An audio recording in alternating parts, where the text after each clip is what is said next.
Private యూనివర్సిటీలలో ఏం జరుగుతుందనేది తేటతెల్లమవుతుంది.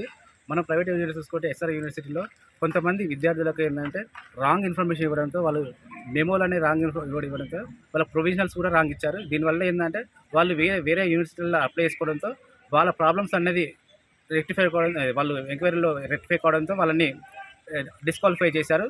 అందులో భాగంగా ఒక వ్యక్తికి కూడా ఇలానే జరిగింది. ఎస్ఆర్ యూనివర్సిటీలో బీబీఏ చదివిన ఒక అమ్మాయి వాళ్ళ ఫాదర్ ఉన్నారు. వారితో అడిగి తెలుసుకుంటాం ఏం జరిగింది ఏం కథ అనేది. చెప్పండి సార్, అసలు ఏం జరిగింది, మీ దగ్గర ఎలాంటి ప్రాబ్లమ్స్ ఫేస్ చేశారు? సార్ మా అమ్మాయి ఎస్ఆర్ కాలేజీలో బీబీఏ కంప్లీట్ చేసింది. సర్టిఫికేట్ కోసం రావడం జరిగింది. వాళ్ళు ఇచ్చిన సర్టిఫికేట్లు ఏవైతున్నాయో దాంట్లో అన్ని సెమిస్టర్ 3rd నుంచి 6th వరకు కూడా అన్ని మిస్టేక్స్, టోటల్ గ్రేడ్ రాంగ్ ఉంది. క్యూఆర్ కోడ్ స్కాన్ కావట్లేదు. దానివల్ల ఏంటంటే మేము వేరే యూనివర్సిటీలో మా యొక్క అప్లికేషన్ అనేది ఎంబీఏకి పోయిన అప్లికేషన్ అనేది రిజెక్ట్ జరిగింది.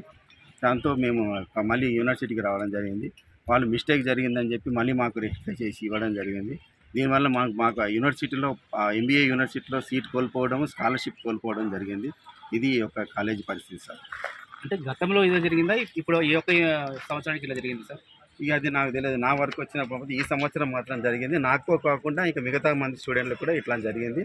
వాళ్ళు కూడా ఇక్కడ ఉన్నారు. మీరు కావాలంటే మీరు ఎంక్వైరీ చేసుకోవచ్చు. ఇప్పుడు యూనివర్సిటీ వాళ్ళు ఏమంటున్నారు మీరు? ఇప్పుడు అది తప్పు జరిగిపోయింది, మేము రెక్టిఫై చేసి ఇచ్చేస్తాము అని అంటున్నారు. అది ఇంకా వారం 10 రోజులు పడుతుంది అంటున్నారు. దీనివల్ల ఏమైనా ప్రాబ్లమ్స్ మీకు ఫేస్ చేస్తున్నారు ఇప్పుడు? దానివల్ల మా యూనివర్సిటీ మాది ఎంబీఏ అది అడ్మిషన్ కోల్పోవడం జరిగింది, మా స్కాలర్షిప్ కోల్పోవడం జరిగింది. ఇంకేం చేస్తాం, ఈ సంవత్సరం ఆ అమ్మాయికి వేస్ట్ అయిపోయింది. దీనివల్ల మాకు ఎంబీఏతో లాస్ అయిపోయింది. ఒక సంవత్సరం అమ్మాయికి భవిష్యత్తు నాశనం అయిపోయింది. ప్రైవేట్ యూనివర్సిటీలో చదవడం వల్ల ఏంటంటే ఒక అమ్మాయి భవిష్యత్తు కూడా నాశనం అయిపోయింది అంటున్నారు. ఇలాంటి చదివేటప్పుడు ఏంటంటే ఏదైనా రెక్టిఫై ఉంటే యూనివర్సిటీ వాళ్ళే చూసుకోవాలి, కానీ ఇలాంటి ఘటనలు జరగకముందే చూసుకోవాలి.